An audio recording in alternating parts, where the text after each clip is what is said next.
नमस्कार. दिनांक 12 ऑगस्ट.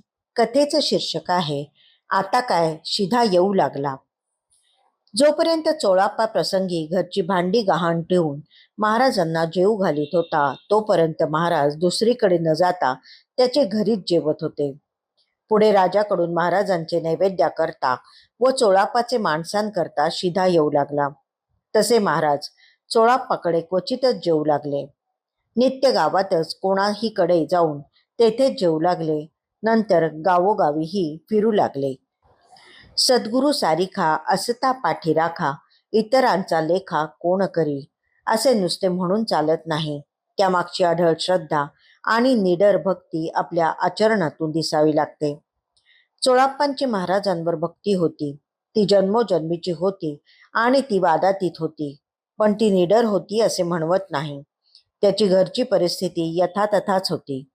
कधी कधी हातातोंडाची गाठ पडणेही मुश्किलीचे व्हावे इतकी ती कठीण होती. पण महाराज त्याच्या घरी आपणहून आले आणि त्याला बरे वाटले.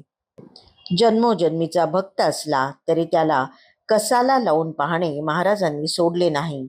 याचे कारण एकच, चोळाप्पांची भक्ती श्रद्धा जी निर्विवाद होती, तरी प्राप्त परिस्थितीत त्याच्या मनाच्या कोपऱ्यात कुठेतरी कणभर मोह शिल्लक असलेला त्यांना जाणवला होता.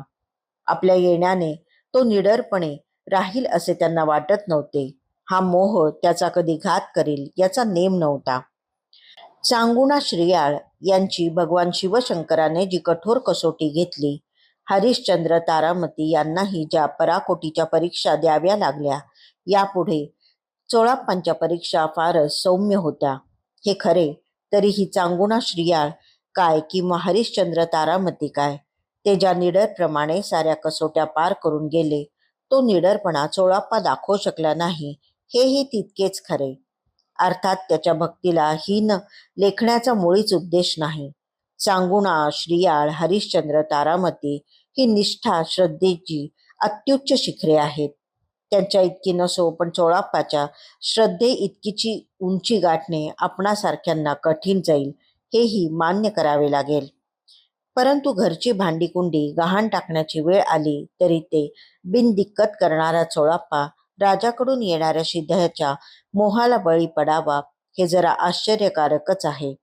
महाराजांवर पूर्ण भार टाकला असताही शिधा नाकारण्याचा निस्पृहपणा तो दाखवू शकला नाही.